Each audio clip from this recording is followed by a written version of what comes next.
এর দ্বারা এমন শব্দ বের হয়, পয়গম্বর বলেন মা আরাফনাকা হাক্কা মারিফাতিকা ওয়া মা আবাদনাকা হাক্কা ইবাদাতিকা। ও রব্বে কারীম আল্লাহ, আমি আপনার পরিপূর্ণ ইবাদত করতে পারলাম না। রব্বে কারীম আল্লাহ, আপনার পরিচয়, পরিপূর্ণ পরিচয় আমি এখন পর্যন্ত পাইলাম না। এত দামি পয়গম্বর এত ইবাদত করার পরও নিজেকে ছোট বানায় দেয়। আল্লাহর এত পরিচয় পাওয়ার পরও পয়গম্বর বলেন আল্লাহ, আমি আপনার আপনার পরিচয় এখন পর্যন্ত পাইলাম না। এ যুবক ভাইরা রে, আমরা বলে থাকি টাকা থাকলে পৃথিবীর মধ্যে সব পাওয়া যায়। বলে টাকা থাকলে বাঘের চোখও পাওয়া যায়, বলে কি বলে না? আমি বলি না, টাকা থাকলে কিছু বস্তু পাওয়া যায়, সব বস্তু পাওয়া যায় না। টাকার দ্বারা চশমা কেনা যায়, চশমা কেনা যায়, কিন্তু টাকার দ্বারা চোখের পাওয়ার কেনা যায় না। কথা বলেন ঠিক না বেঠিক? টাকার দ্বারা সুন্দর পোশাক কেনা যায়, কিন্তু সুন্দর চেহারা কেনা যায় না। টাকার দ্বারা জাজিম কেনা যায়, কিন্তু সুন্দর ঘুম কেনা যায় না। টাকার দ্বারা পৃথিবীর মধ্যে অনেক গোলাম কেনা যায়, কামের লোক পাওয়া যায়, কিন্তু টাকার দ্বারা সুন্দর সন্তান পাওয়া যায় না। ইয়াওমা লা ইয়ানফাউ মালু ওয়ালা বানুন ইল্লা মান আতাল্লাহা বিকলবিন সালিম। আল্লাহ বলেন কিয়ামতের ময়দানে যেদিন সন্তান সম্পত্তি কোনো কাজে আসবে না, যারা কলবে সালিম নিরাপদ অন্তর নিয়ে রবের দরবারে যাবে রে, তারাই মওলার কাছে কামিয়াব হয়ে যাবে। ইলম এত দামি বস্তু, যার সাথে ইলমের ছোঁয়া লাগে আল্লাহ তাকে দামি বানায় দেয়, দামি বানায় দেয়। হযরত ইউসুফ পয়গম্বর বেদামি ছিল। কোরআনে হাকিমের মধ্যে আল্লাহ বলেন ওয়াশারাউহু বিসামানিন বাকসিন দারাহিমা মাদুদা। মাত্র কয়েক দিরহামের বিনিময়ে ইউসুফ পয়গম্বরের বাইরা ইউসুফ পয়গম্বরকে বিক্রি করে দেয়। আল্লাহ বলেন মাত্র কয়েক দিরহামের বিনিময়ে এই ইউসুফ পয়গম্বর যখন ইলম ও হিকমতের জ্ঞান পাইছে, ফালাম্মা বালাগা শুদ্দাহু আতাইনাহু হুকমা ওয়া ইলমা। ইউসুফ পয়গম্বর যখন যুবক হয়েছে, ইলম এবং হিকমত দান করা হয়েছে, ইউসুফ পয়গম্বর এত দামি হয়ে গেছে, এত দামি হয়েছে, এখন ইউসুফ পয়গম্বর সাধারণ মানুষ নাই, এখন উনি মিশরের প্রাইম মিনিস্টার হয়ে গেছে। কত দামি মানুষ! ও আকল হায় জু হায় তলব করে ইলম, ও আকল হায় জু হায় তলব করে ইলম, हर एक कम में अब है दरकार इल्म, जो बदबख्त लड़का है और कौन नसीब नहीं जाता है इल्म की वह करीब। ना सीखोगे बचपन में तुम इल्मगार, जवानी में पछताओगे सर्वसार। তাবলিগ করবেন, ইলমের প্রয়োজন। ইলম ছাড়া তাবলিগ করলে তাবলিগ হবে না, সাদিয়ানি হতে হবে। কথা বলেন ঠিক না বেঠিক? জিহাদ করতে চান, সেখানে ইলমের প্রয়োজন। যদি জিহাদ করতে গিয়ে যদি আপনার ইলম না থাকে, জিহাদের পরিবর্তে আপনি জঙ্গি হয়ে যাবেন। কথা বলেন না ঠিক না বেঠিক? পীর মুরিদি করতে চান, সেখানে ইলমের প্রয়োজন। সেখানে যদি ইলম না থাকে, পীর মুরিদি করতে গিয়ে মানুষের ঈমান নষ্ট হয়ে যাবে। ইউসুফ পয়গম্বর দামি হয়ে গেছে, আদম পয়গম্বর মসজিদুল মালাইকা হইছে, ফেরেশতাদের সিজদার জায়গা হয়ে গেছে। কেন আদম পয়গম্বর এত দামি হইছে? আল্লাহ তাআলা বলেন ওয়া আল্লামা আদামাল আসমা কুল্লাহা। আদম পয়গম্বরকে আল্লাহ তাআলা কিছু নামের ইলম দান করেছিলেন। এই নামের ইলম দান করার কারণে আদম দামি হয়ে গেছে। ফেরেশতারা আদমকে সিজদা করে।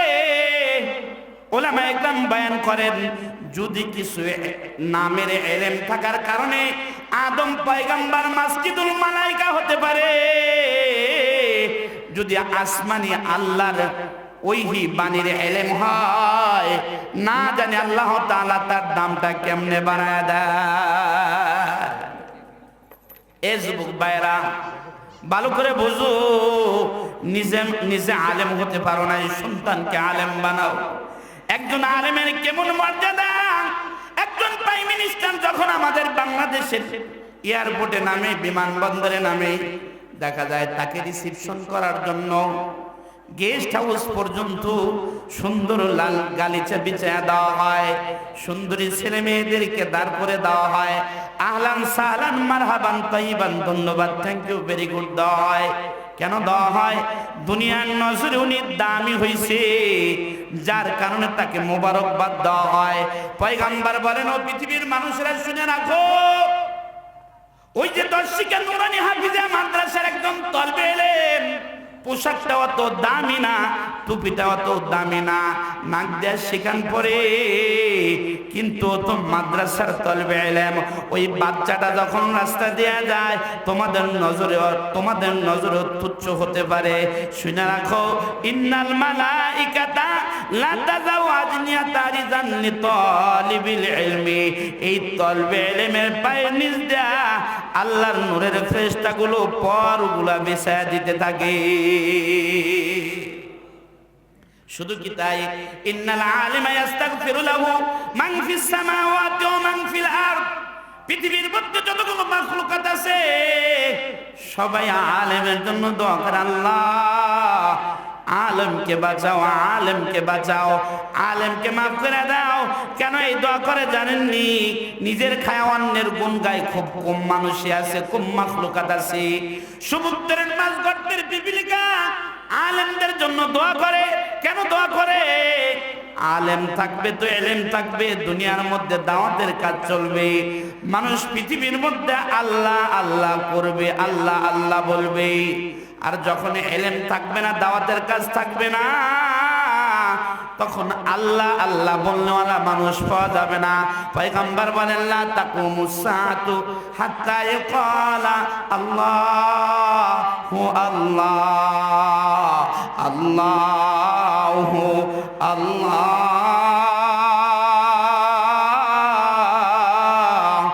আল্লাহু আল্লাহ, আল্লাহু আল্লাহ,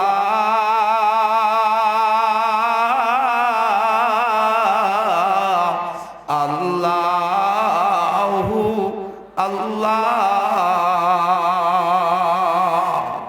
অনেক নামেই তো ডাক দেওয়া হয়, মা মা বলে ডাকে, বাবা বাবা বলে ডাকে। এই যে আল্লাহ আল্লাহ শব্দের যে নামের কি যে মধুর মজা, এটা কেমনে বুঝাবো, কেমনে বুঝাবো? কিছু বস্তু বোঝা যায়, বোঝানো যায় না। কথা বলেন ঠিক নেবে ঠিক? মিয়ানে আশেক মাশুক চিরঞ্জিত, মিয়ানে আশেক মাশুক চিরঞ্জিত, কিরামান কাতিবিন রাহাম খবর নিজ, মিয়ানে মা ওবাইদুল্লাহ চিরঞ্জিত, কে জিবরিলে আমিরা হাম খবর নিস। মজনু লাইলাকে লাইলা বলে ডাকে, লাইলা বলে ডাকে, গুপ্তে মজনু নামে লাইলা আমি কুনাম, গুপ্তে মজনু নামে লাইলা আমি কুনাম, খাতেরে খুদরা তাসাল্লিমি দেহা। লোকেরা বলে, ও মজনু এত পাগল হইলা কেন? শুধু লাইলার নাম তোমার জবান দিয়ে বের হয়। মজনু বলে, জানো না কোন কারণে আমার লাইলাই ডাকি? যতবার এই জবান দেয়া লাইলার নাম জপতে থাকি, ততই দিলের মধ্যে মজা পাই। আল্লাহু আকবার। পায়ে সাগে বুসিদা মজনু খলকে গুফতান ইছে বুদ, গুপ্তে ইসাক গাহে গাহে কুহে লাইলা রফতা বুদ। মজনু রাস্তা দিয়ে যায়, কুকুরের পায়ে দৌড়ায়া চুমা খায়। লোকজন বলে, পাগল রে, কুকুরের পায়ে কেন চুমা দিলি? মজনু বলে, জানো না আমি আমার লাইলারে পাই না, আমার লাইলা যে রাস্তা দিয়ে হাঁটে, এই কুকুরটাও ওই রাস্তা দিয়ে হাঁটে, যার কারণে এই কুকুরটার পা আমার কাছে দামি হয়ে গেছে। যারা আল্লাহর মহব্বত দিলের মধ্যে বসাইছে, এই আল্লাহর মাহবুব বান্দাগুলো মসজিদে যাই তো মজা পায়, মাদ্রাসায় যাই তো মজা পায়, গায়ের মধ্যে লম্বা জুব্বা লাগায় তো দিলের মধ্যে মজা পায়। উলফত মে বারা বারা হায় আফা হো কে জফা হো, उल्फत में बराबर है वफा हो के जफा हो, हर चीज में लज्जत है अगर दिल में मजा हो, हर चीज में लज्जत है अगर दिल में मजा हो। रिक्शा चालाई ताও আমার রবকে ছাড়ে না, শ্রমের কাজ করে তাও আমার রবকে ছাড়ে না। আজান হয় আল্লাহর বান্দা সব কিছু ছেড়ে দিয়া মসজিদে দাঁড়ায় আমার রবের সামনে হাজিরা দেয়। আমার আল্লাহ তো চেহারা দেখেন না, সুরত দেখেন না, বংশ দেখেন না, সম্পদ দেখেন না, আমার আল্লাহ তো দেখেন বান্দার অন্তরটা দেখেন। একজন কালো কুশ্রী মানুষ নাকের উপর ফোড়া উঠছে, দর দর কইরা রক্তগুলো নাক দিয়ে ঝরে, হসপিটালে চলে গেছে, বেডে জায়গা নাই। আল্লাহর বান্দা এই আল্লাহর বান্দা এই কালো কুশ্রী মানুষটি উনি ফলের মধ্যে বসে পড়ছে। গরিব মানুষ ডাক্তার তার দিকে তাকায় না, ধনী মানুষ তার দিকে তাকায় না, পীরসাব তার দিকে তাকায় না, উঁচু মানের মানুষগুলো তার দিকে তাকায় না। এই আল্লাহর বান্দা ফলের মধ্যে বসে বসে আমার রবকে যখন আল্লাহ আল্লাহ আল্লাহ বলে ডাক দেয়, আমার মাওলা বলে ওই কালো ব্যক্তির ডাকটা আমার কাছে পছন্দ লাগে, ও তো আমাকে অন্তর দিয়ে ডাকে, এই ডাকটা আমার কাছে মজা লাগে রে। আমি রব তো কারোর চেহারা দেখি না, সম্পদ দেখি না, ওই রবের নাকের মধ্যে মজা আছে, মজা আছে। আগে ওই মাওলার মোহাব্বত দিলের মধ্যে বসানো লাগবে। পয়গাম্বর বলেন অতক্ষণ পর্যন্ত কিয়ামত হবে না যতক্ষণ পর্যন্ত এই জমিনের মধ্যে একজন আল্লাহ আল্লাহ বলনেওয়ালা মানুষ থাকবে। যদি আলেম না থাকে, ইলমের চর্চা থাকবে না, দাওয়াতের কাজ থাকবে না, এই জমিনের মধ্যে আল্লাহ আল্লাহ বলনেওয়ালা থাকবে না। তখন আসমান ফেটে যাবে, আসমান জমিনের মধ্যে ধসে পড়বে, জমিন চৌচির হয়ে যাবে, সমুদ্রের পানি শুকিয়ে যাবে, পাহাড়ে ফার जाएंगे जमीन पर जलजला होगा, मोहम्मद तख्तों पर होगा, अदालत पर खुदा होगा, मोहम्मद तख्तों पर होगा, अदालत पर खुदा होगा। इधर সমুদ্রের মাছ আলেমদের জন্য দোয়া করে, আল্লাহ আলেম বাঁচাও তো দুনিয়া টিকবে, আমরা ঠিকে যাব। ওই গর্তের বিবিলেখা বলে আল্লাহ আলেম বাঁচাও, আলেম বাঁচলে দুনিয়া টিকবে, আমরা টিকবো। আল্লাহু আকবার বলেন। আল্লাহ বলেন উলাইকা কাল আনআম বাল হুম আদাল উলাইকা হুমুল গাফিলুন। ও পৃথিবীর মানুষেরা রে, চতুষ্পাদ পানির চাইতে তোমরা নিকৃষ্ট হয়ে গেলা। তারা আলেমের কদর বুঝলাও, তোমাদের দিলের মধ্যে আলেমের কদর এখনো ফিকির আসলো না। ও পৃথিবীর মানুষেরা শুনে রাখো, ওরা তো জড় পদার্থ, ওদের অনেকের জ্ঞান নাই, বিবেক শক্তি নাই, এরপরেও আলেমের কদর বুঝতে পারলো। তোমাদের জ্ঞান দান করলাম, সব দান করলাম, তারপরেও তোমরা আলেমের কদর বুঝলা না। বালহুম আদাল, বরং তোমরা তো বরং এই সমস্ত লোকেরা তো তাদের চাইতে নিকৃষ্ট। উলাইকা হুমুল গাফিলুন, এরা হলো গাফেলের দল। এজন্য আলেম দরকার আছে কি নাই? কথা বলেন, আলেম দরকার আছে কি নাই? আলেম দরকার যদি হয়, তাহলে যেই ফ্যাক্টরিতে আলেম তৈরি হয় ওই ফ্যাক্টরি আমাদের প্রয়োজন আছে। এই যে এখানে নুরানি মাদ্রাসা, হেফজ মাদ্রাসা, এখানে হাফেজে কোরআন বানানো হয়, এখানে বিশুদ্ধ তিলাওয়াতের কোরআন দেওয়া হয়। 5-20 বছর 40 বছর আগে পুরা গ্রাম যদি তালাশ করা যাইতো, একজন মানুষ বিশুদ্ধ তিলাওয়াত করনেওয়ালা ছিল না। আল্লাহর ফজল করম, আল্লাহর ইহসান, এখন যদি তালাশ করা যায় প্রত্যেক বাড়ি বাড়ি বিশুদ্ধ তিলাওয়াতের আওয়াজ পাওয়া যায়। কথা বলেন ঠিক না বেঠিক? শুধু আলেম হলে হবে না, আরেকটি বস্তুর প্রয়োজন। এলেমের সাথে সাথে আমলের প্রয়োজন, ঠিক না ভাই? ঠিক। একটা ঘরের মধ্যে 500 পাওয়ারের বাতি লাগানো আছে, কিন্তু সুইচ অফ করা আছে। বলেন তো এই ঘরের মধ্যে কি আলো ঢুকবে? আলো হবে না, আলো হবে না, অন্ধকারই থেকে যাবে। এলেম অর্জন করছে, আমল নাই, এই এলেমের কোনো দাম নাই, মূল্য নাই। আমার আল্লাহ বলেন ফামাসালাহু কামাসালিল কালবি, তারা হলো কুকুরের নাই। বনি ইসরাঈল আলেমদের সম্পর্কে বলা হয়েছে